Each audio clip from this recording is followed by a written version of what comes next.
हर हर महादेव, मैया पार्वती की जय, गणेश भगवान की जय। मैं शिव गुरु की कथा कहने जा रही हूँ। कथा को ध्यान से सुनिएगा और कथा को पूरी सुनिएगा, क्योंकि आधा अधूरा कथा सुनने से ज्ञान प्राप्त नहीं होता है और पूरी कथा सुनने से ज्ञान मिलता है।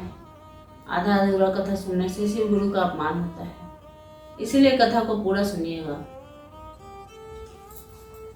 एक गांव में एक बुढ़िया रहती थी। उसके 3 बेटे और पति सब मिलके बहुत खुशी खुशी रहते थे।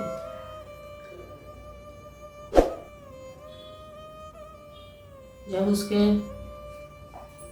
उसने अपने 3 बेटों का शादी कर लिया, तीनों हंसी खुशी से रहने लगे। सब तरफ से खुशियाँ ही खुशियाँ दिख रही थी। अचानक से एक दिन उसके पति का एक्सीडेंट हो गया और वो पति चल बसा। अब तो उस बुढ़िया पे जैसे पहाड़ ही टूट पड़ा। वो अपने पति के शोक में इतना पागल हो गई कि उसे समझ ही नहीं आ रहा था कि क्या करें क्या ना करें। फिर ऐसे ही कुछ दिन बीतता रहा और जैसे जैसे दिन बीते वैसे वैसे बेटे बहू का स्वभाव भी बदलता जा रहा था। एक दिन बुढ़िया ने बोला कि बहू, मेरे कपड़े को ठीक से धो और अच्छे से, इसमें साबुन लगा रह जाता है, इसको ठीक से धो दिया करो। तो बहू ने बोला कि आपको ज़्यादा दिक्कत है तो आप खुद से ही अपने कपड़े धो लो, और उल्टा जवाब देने लगी। फिर उनके बेटों ने भी कुछ नहीं कहा। वो भी चुपचाप खड़ा होकर देख रहे थे। बहू इतनी बदतमीजी कर रही थी, फिर भी बेटों ने कुछ नहीं कहा। दूसरी बहू ने पीछे से आकर एक चप्पल मार दिया। बुढ़िया ने सर झुका लिया तो चप्पल बच गया, नहीं तो बुढ़िया को लग जाता। फिर बुढ़िया रोते रोते अपने कमरे में चली गई कि आज मेरा पति नहीं है तो मेरे बेटे बहू मेरे साथ कैसा व्यवहार कर रहे हैं। यही मेरे पति थे तो मेरा कितना इज्जत हो रहा था। फिर वो रोते सो गई कि वो ना तो बेटा आया पूछने खाने के लिए, ना बहू आई पूछने खाना खाने के लिए। वो रोते सो गई। सुबह भी अपने कमरे से बाहर नहीं निकल के आई तो भी कोई नहीं आया उसे उठाने बुलाने कि चलो चाय नाश्ता कर लो, खाना खा लो। वो बेचारी रोते उसको 4 दिन अपने कमरे में हो गए, कोई पूछने नहीं आया। फिर वो 5वें दिन अपने कमरे से निकली और अपने बक्से में 2-4 कपड़े रखा और उसके पति ने जो गहने बनवाए थे वो रखा और अपने मायके जाने लगी।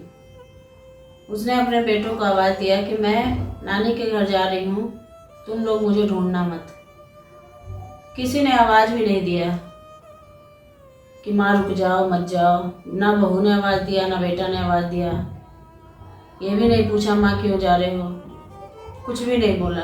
बेचारी बुढ़िया रोते मोटी आंखों से आंखें सूज गई थी और रोते वो चली गई।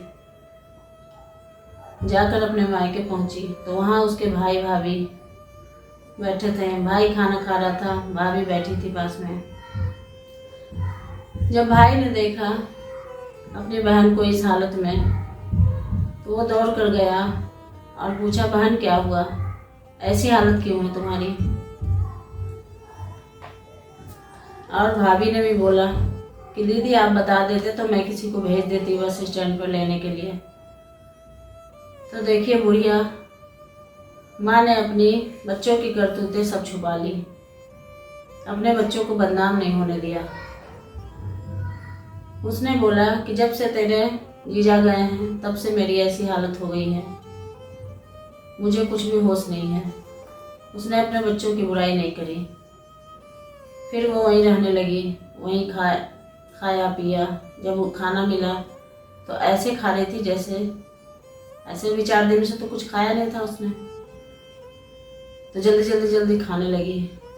तो औरत तो एक दूसरे का दर्द समझती है। तो भाभी उसकी समझ गई कि जरूर कुछ न कुछ तो हुआ है, मगर दीदी बता नहीं रही थी। तो उसने भी कुछ नहीं बोला, वो खा के सोई। फिर सुबह उठी तो फिर इंतज़ार करने लगी कि मेरे बच्चे आएंगे मुझे बुलाने। तो फिर बच्चे नहीं आए। वो पूरे दिन तक टक टक टक दरवाजे पे देखती रहती कि कोई आएगा मुझे बुलाने, कोई आएगा मुझे बुलाने। कोई नहीं आया। ऐसे करते करते 15 दिन बीत गए। फिर उसका भाई बोला कि बहन तुम्हें क्या तकलीफ़ है, यहीं रहो, कोई दिक्कत नहीं है, अपना आराम से रहो, खाओ पियो। फिर उसने कुछ नहीं बोला, बोला ठीक है भैया। फिर 1-2 दिन के बाद देखी कि उदास है मेरी बहन। तो फिर भाई ने कहा कि अगर तुम्हें अपने घर जाना है तो मैं बुला देता हूँ रिक्शा, चले जाओ, और अगर यहाँ रहना है तो यहाँ रहो, लेकिन यहाँ भी रहो, खुश रहो। तो उसने बोला कि ठीक है। फिर उसका एक चाचा का बेटा था, चचेरा भाई था गुड़िया का, वो पहलवानी करता था। वो अपने भाई के पास गई। जैसे अपने भाई के पास पहुंची तो भाई पहचान गया कि ज़रूर कुछ गड़बड़ है, कि मेरी बहन तो ऐसी है नहीं, ज़रूर इसे कुछ तकलीफ़ है। उसने पूछा दीदी क्या बात है। तो उसने बताया कि मेरे घर की हालत ऐसी ऐसी है, मेरे बेटे बहू मेरा इज्जत नहीं करते, मुझे बहुत उल्टा सीधा बोलते हैं। तो फिर बोला दीदी तुम घबराओ मत, चलो मेरे साथ। फिर उसने 2-3 पहलवान बुलाए और चले अपनी दीदी के घर। वहाँ गए तो वहाँ कोई ना आया दरवाजे पे, न बेटा निकल के आया न बहू निकल के आया। तब भाई समझ गया कि दीदी का हालत बहुत बुरा कर दिया इन लोगों ने। फिर वो ज़ोर से चिल्लाने लगा, सब निकलो घर से बाहर, ये मेरी दीदी और जीजा का घर है, तुम लोग सब घर से बाहर निकलो। तो बच्चे सब जल्दी जल्दी बेटे बहू निकले और निकल के बाहर चले गए। ये नहीं हुआ कि अपने माँ से माफ़ी मांग लें कि चलो मेरे से गलती हो गया, ऐसा कुछ नहीं किया उन्होंने, सीधे घर से बाहर निकल गए। तो भाई ने कहा कि आज से तुम लोग इसमें नहीं रहोगे, तुम लोग सब यहाँ से बाहर जाओ, अभी ये मेरी दीदी का घर है, मेरी दीदी जैसा चाहेगी, जिसे चाहेगी उसे रखेगी। फिर वो लोग निकल गए बाहर। अब बहन रहने लगी अकेले। वो बोली इतना बड़ा घर है, इतना ज़मीन जायदाद है, क्या करूँगी मैं।